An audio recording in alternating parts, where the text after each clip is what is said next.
Hey guys, welcome to another video. Today we're going to talk about TR6.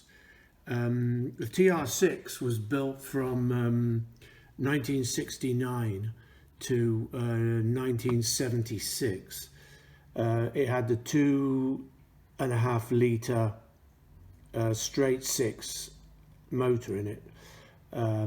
Before that, it was the TR5, or in the US, a TR250, which also had the 2.5 litre engine. These cars, they built 91,000 of them, or nearly 92,000 of them total, and 83,000 were shipped to the US. So in the UK, they wasn't many really. The petrol engine or the gas engine in the UK had fuel injection, and in the US it was carburetor, so the horsepower was way down for the US market. But they're such a beefy looking car, nice, square, and really, to me, the end of the TR line. After that, the TR7 was just atrocious looking, and to me the TR6 was the last of the true Triumph sports car. So this is one that I bought a few years ago. It was a 1973. It was a 4-speed. It was all synchromesh transmission with overdrive in third and fourth. These are just pictures, and I'll explain as we go through the pictures. So I hope you enjoy. So looking at the pictures here, this one was in brown, which is not a very good colour. I believe it was called russet brown. It was kind of, to me, one of the worst colours, but they still look good. It had the red line tyres on, which I think is the best setup for these.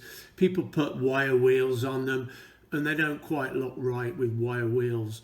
But looking at this from the side view, they're nice square body. They look really beefy. This one came out of Oregon. Actually, I bought it from, it was a dealer, like a Toyota dealer or something like that I saw on Craigslist. And so anyway, bought it out of Oregon, and it did have a little bit of rust in the floors. You have to look, take the carpets up and look at the floors in these, because you know they tend to leak. The soft top lets moisture in, and also the trunk can also let moisture in. This one, the floors were pretty thin.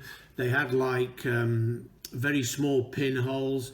They were okay, but you know, I mean, if I'd have kept the car, I probably would have got it done. But you know, I drove it for a while, enjoyed it, and they're pretty good cars actually. Also, the rear wheel arches rust out on these. It was probably because it came out of Oregon. It's a little bit wetter up there. In England, they rusted out quite badly. So, you know, there's probably not that many on the road now. So it's better to buy one from, say, California if you can, or a warmer climate. After 1973, for like 1974, these came with like these huge override bumpers, which to me spoiled the look a little bit. So I think pre-1973s look a lot better than the 1974s up to 1976. A lot of people do change those bumpers out and put chrome bumpers on, because they do make the car look a lot better, the chrome bumpers.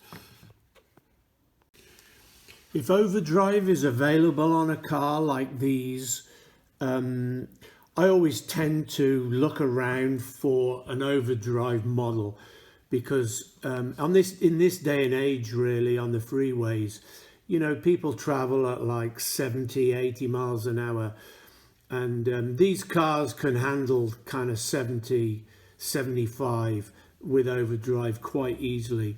But without the overdrive, I would think the RPMs would be, you know, quite high, to be honest. So, but that's just me personally. So going around the car here, the paintwork's not too bad on it. It has the rear rack on it for putting your luggage on. There was no visible signs of rust apart from the floors on this car. Few nicks and scratches. Interior was pretty good. Carpets were mediocre. It drove pretty well, but a lot of the vacuum hoses were missing off the engine. Actually, I went to a Cars and Coffee, and there was a guy there who knew TRs, and he's told me that he had like a carb setup with all the vacuum hoses, and he came round to my house and put all these vacuum hoses on. You can see as a picture in the engine that there's some there, but they're not all there. But after he'd finished, it did run better. Soft top was pretty good. Overall, not a bad car. So I enjoyed it for a while and then sold it on. But I thought I'd share it with you guys. So I hope you enjoyed the pictures, and thanks for watching. Please subscribe. Thank you.